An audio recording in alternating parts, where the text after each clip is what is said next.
പരിശുദ്ധ അമ്മയുടെ സ്വർഗാരോപണത്തിൻ്റെയും ഭാരതത്തിൻ്റെ സ്വാതന്ത്ര്യ ദിനത്തിൻ്റെയും ഓർമ്മ നമ്മൾ ഇന്ന് ആഘോഷിക്കുന്നു.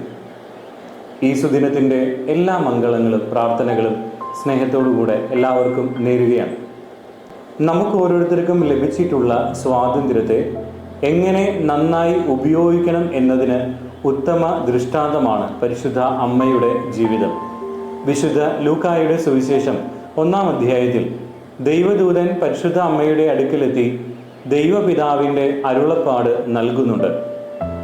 അവൾ തൻ്റെ സ്വാതന്ത്ര്യത്തെ ലോകത്തിൻ്റെ നന്മയ്ക്കായി ഉപയോഗിച്ചുകൊണ്ട് ഇതാ കർത്താവിൻ്റെ ദാസി എന്ന് പറഞ്ഞുകൊണ്ട് ആ അരുളപ്പാടിന് പ്രത്യുത്തരം നൽകുന്നു.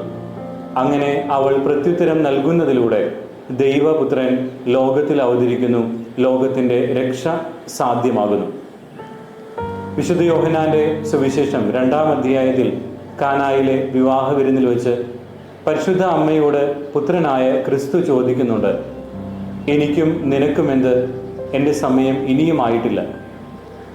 താൻ പിതാവിൻ്റെ ഇഷ്ടത്തിനനുസരിച്ച് തൻ്റെ ജീവിതം സ്വാതന്ത്ര്യത്തോടുകൂടെ ലോകത്തിൻ്റെ മുഴുവൻ രക്ഷയ്ക്കായി സമർപ്പിച്ചതുപോലെ പുത്രൻ്റെ വാക്കുകൾ കേൾക്കാനാണ് തൻ്റെ ചുറ്റുമുണ്ടായിരുന്ന പരിചാരകരോട് അവൾ പറയുന്നത്. അവൻ പറയുന്നത് പോലെ ചെയ്യുക. അവൻ പറയുന്നത് പോലെ അവർ ചെയ്യാൻ തയ്യാറായപ്പോൾ അവർക്കും വലിയ സന്തോഷമുണ്ടാകുന്നു.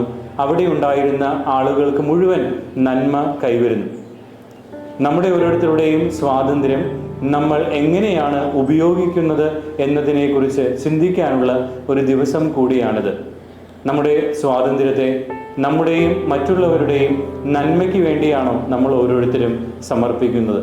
പരിശുദ്ധ അമ്മയെപ്പോലെ സ്വാതന്ത്ര്യത്തെ പൊതു നന്മയ്ക്ക് വേണ്ടി ഉപയോഗിക്കുന്നതിലൂടെ ലോകത്തിൻ്റെ മുഴുവൻ നന്മ, ലോകത്തിൻ്റെ മുഴുവൻ സന്തോഷം സാധ്യമാക്കാൻ നമുക്ക് ഓരോരുത്തർക്കും സാധിക്കുമെന്ന് പരിശുദ്ധ അമ്മയുടെ ജീവിതവും ഈ ദിവസവും നമ്മെ ഓർമ്മിപ്പിക്കുന്നുണ്ട്. നല്ലൊരു സ്വാതന്ത്ര്യ ദിനം എല്ലാവർക്കും ആശംസിക്കുന്നതോടൊപ്പം ലോകത്തിൻ്റെ മുഴുവൻ നന്മയ്ക്കായി പരിശുദ്ധ അമ്മയെ പോലെ ജീവിക്കുവാൻ നമുക്ക് സാധിക്കട്ടെ എന്ന് പരസ്പരം നമുക്ക് ആശംസിക്കാം. ദൈവം നമ്മെല്ലാവരെയും സമൃദ്ധമായി അനുഗ്രഹിക്കട്ടെ. ആമേൻ.